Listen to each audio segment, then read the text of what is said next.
Assalamualaikum dan selamat malam. Hai semua, apa khabar? Malam ni seperti yang aku janjikan, aku akan ceritakan kisah nombor 2 bersama rakan dari Kelantan. Masa aku tengah tulis semula cerita ni, aku mengalami beberapa gangguan. Masa aku type, aku tak dapat nak type. Anda sendiri saksikan. Cerita kedua ni berlaku pada tahun 2008. Masa tu aku dengan 2 lagi kawan balik dari universiti.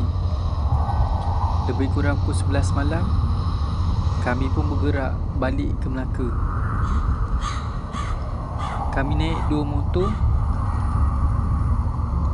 satu motor Enterprise dan satu motor LC. Dan kawan aku dari Kelantan naik dengan aku. Jadi malam tu perjalanan kami sunyi sepi sebab tak banyak kereta. So kami pun lalu di setiap perjalanan menuju ke Melaka. Dan setiba di Seremban, tiba-tiba ada satu motor LC potong kami dengan laju. Kami pun tercabar dan kejar motor tu. Dan ketika aku bawa motor lebih kurang 160 km per jam, dan motor aku pun extender bocor, meletup. Jadi aku dengan kawan aku pun berhentilah tepi jalan. Manakala kawan aku seorang lagi motor LC, dia tak perasan motor kami ni rosak.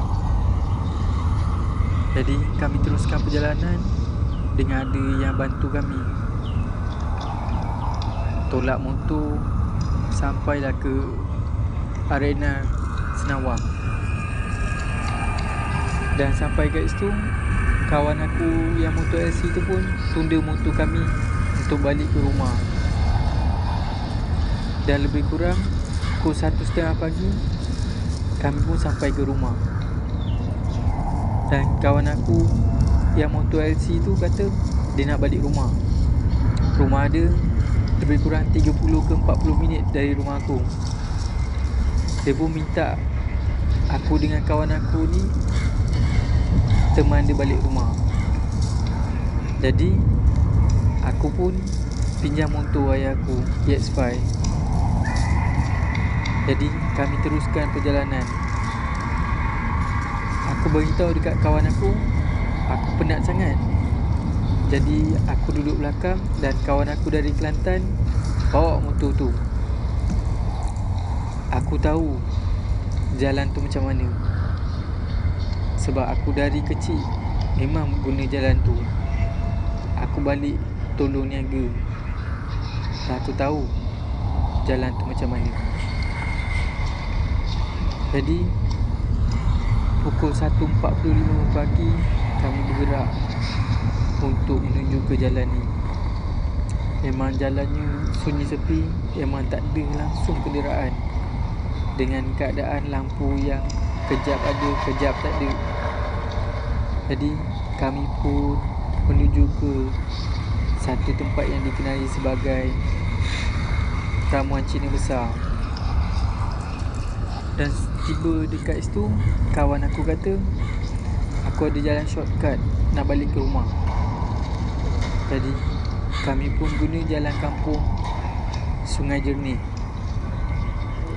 Dan perjalanan tu kiri kanan ada kelapa sawit. Dan aku rasa lain, rasa macam something ikut je motor kami. Tapi kawan aku dari Kelantan, dia tak perasan apa-apa.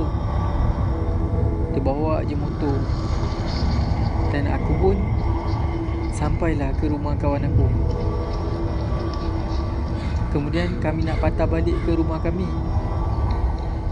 kawan aku sempat pesan, hati-hati, bawa motor elok-elok. Jadi kami pun ketawa dan teruskan perjalanan.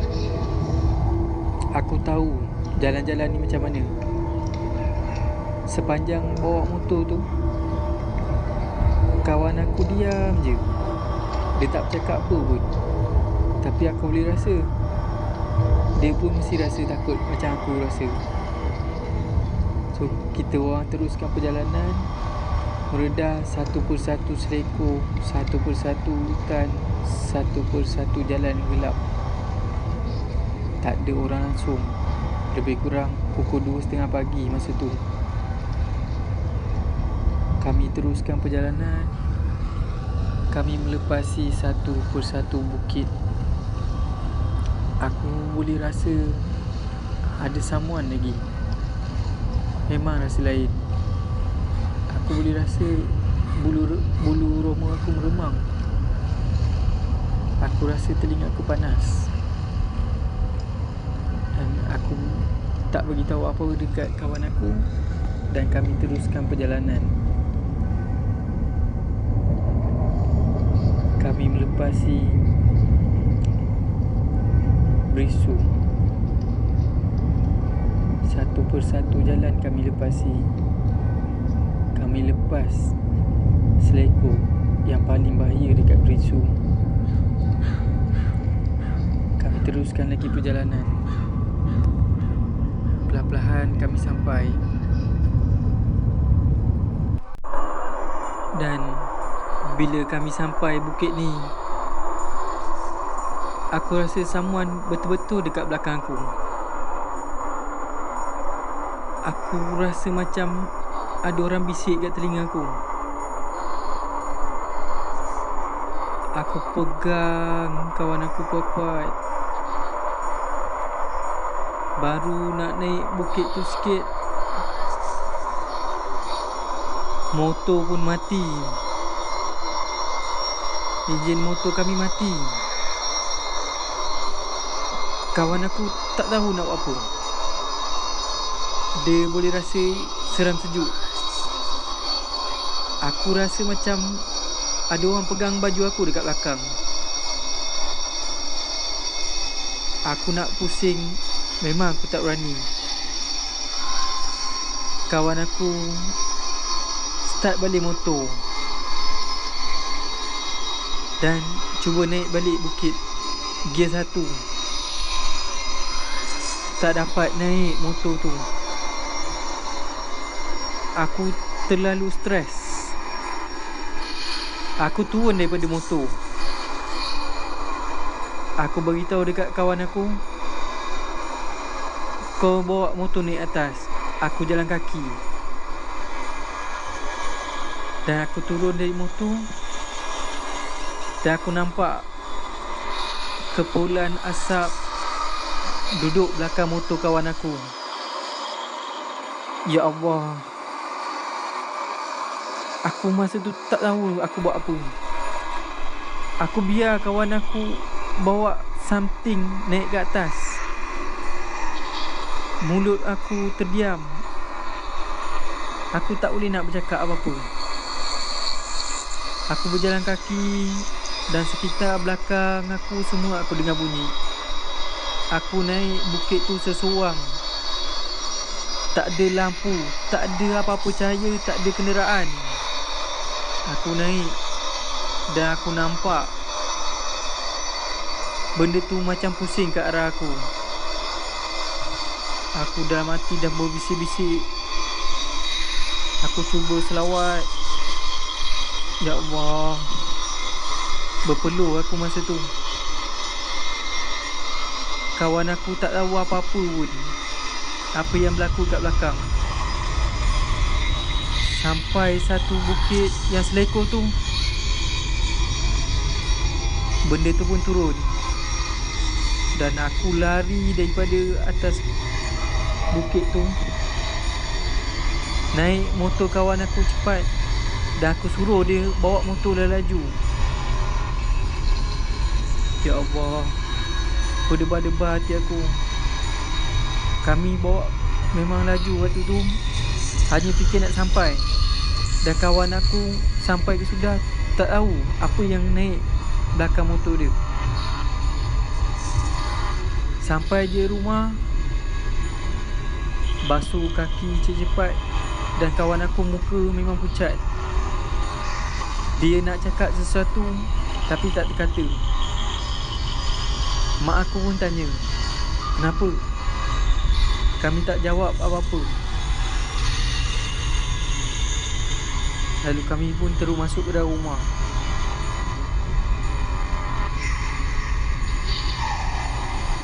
Malam tu aku masih tak dapat nak tidur. Aku takut. Aku tengok belakang badan aku ada kesan cakaran. Aku tidur, tak tahu macam mana aku tidur. Ya Allah, memang waktu tu adalah waktu-waktu gangguan. Dan jalan tu memang jalan yang selalu ada penumpang yang akan naik sampai ke bukit. Malam tu aku tak dapat tidur lagi. Aku cuba buka langsir rumah aku, dan aku nampak kepulan asap tu masih menunggu di luar rumah. Ya Allah, betapa takutnya aku masa tu. Cerita pertama aku tak dapat tengok benda tu, hanya boleh rasa. Tapi cerita kedua ni, aku boleh nampak kepulan asap. Ya Allah.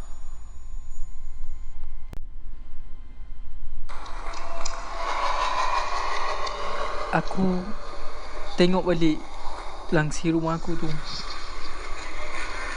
Aku tengok kat cermin tu. Aku dengar bunyi anjing menyalak betul-betul depan rumah aku. Anjing tu menyalak kuat sangat, mengilai-ilai. Dan aku nampak anjing tu bergerak ke arah asap tu. Asap tu perlahan-perlahan bergerak dari depan rumah aku. Ya Allah, aku tak dapat bayangkan macam mana malam tu terjadi. Syukur tak ada apa-apa yang jadi. Keesokan hari, kawan aku bangun. Dia kata, ni lalas dia datang ke Melaka. Lepas ni tak nak dah ikut aku balik rumah. Aku tanya kenapa. Dia kata dia rasa ada benda naik motor dengan dia. Sampai ke hari ni, tak ada siapa dapat menjawab mistik bukit tu.